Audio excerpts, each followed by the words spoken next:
Outubro de 2023, esa podería ser a data na que Pontevedra volva a coller un gran evento deportivo, nin máis nin menos que a gran final das Series Mundiais de Triatlón. Tras o éxito acadado co ITU Multisport, o alcalde anunciou esta mañá que a cidade será candidata para acoller esta gran cita.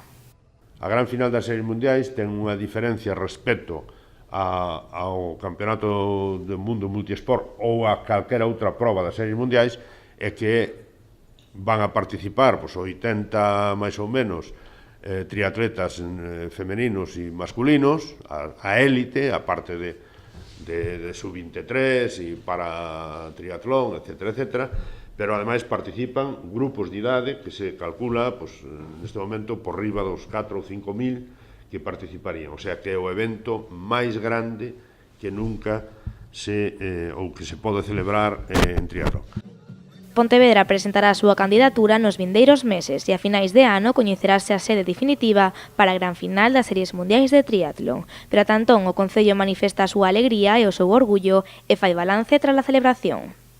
Foi un éxito absoluto este campeonato multisport de triatlón, un éxito deportivo, un éxito de público, indiscutiblemente, un éxito de proxección da cidade e tamén un éxito económico, non? Porque realmente foi unha inxección económica durante estes 10 días toda esta gran participación, non? A propia Federación Internacional de Triatlón asegurou que este foi o mellor mundial celebrado ata agora, algo que, segundo o alcalde, foi posible grazas ao modelo de cidade. Todo isto púdose facer porque temos unha cidade, mellor dito, un modelo de cidade que permite celebrar eventos destas características, non?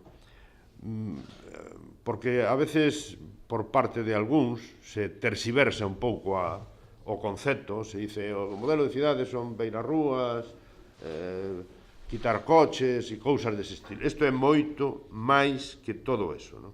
A cidade entregouse na celebración do ITU Multisport e iso viuse reflectido na boa organización do Mundial, un campeonato que situou a Pontevedra no mapa internacional e no máis alto do triatlón.